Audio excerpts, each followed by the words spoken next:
जीवन का दर्पण।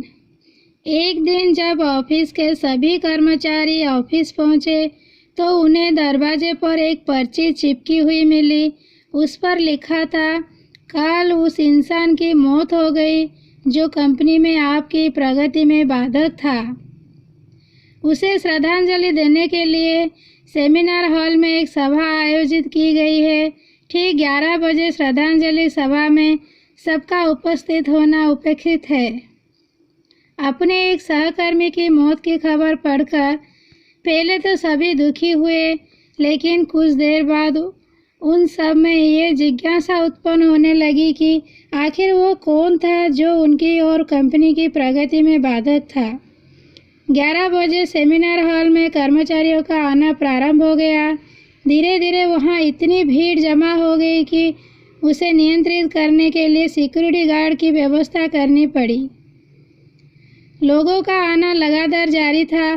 जैसे जैसे लोगों की भीड़ बढ़ती जा रही थी, सेमिनार हॉल में हलचल भी बढ़ती जा रही थी। सबके दिमाग में बस यही चल रहा था, आखिर वो कौन था जो कंपनी में मेरी प्रगति पर लगाम लगाने पर तुला हुआ था। चलो, एक तरह से ये अच्छा ही हुआ कि वो मर गया। जैसे ही श्रद्धांजलि सभा प्रारंभ हुई, एक एक करके सभी उत्सुक और जिज्ञासु कर्मचारी कफन के पास जाने लगे। करीब पहुंचकर जैसे ही वह कफन के अंदर झांकते, उनका चेहरा फकक पड़ जाता, मानो उन्हें सदमा सा लग गया हो। उस कफन के अंदर एक दर्पण रखा हुआ था। जो भी उसमें झांक कर देखता, उसे उसमें अपना ही अक्स नजर आता। उस दर्पण पर एक पर्ची भी चिपकी हुई थी, जिस पर कुछ ऐसा लिखा था जो सबकी आत्मा को झंझोर रहा था। केवल एक ही इंसान आपकी प्रगति में बाधक है और वो आप खुद हैं। आप ही वो इंसान है जो अपने जीवन में क्रांति उत्पन्न कर सकते हैं।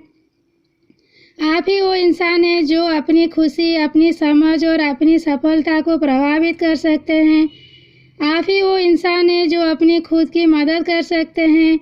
आपका जीवन नहीं बदलता जब आपका बॉस बदल जाता है। आपका जीवन नहीं बदलता जब आपके दोस्त बदल जाते हैं।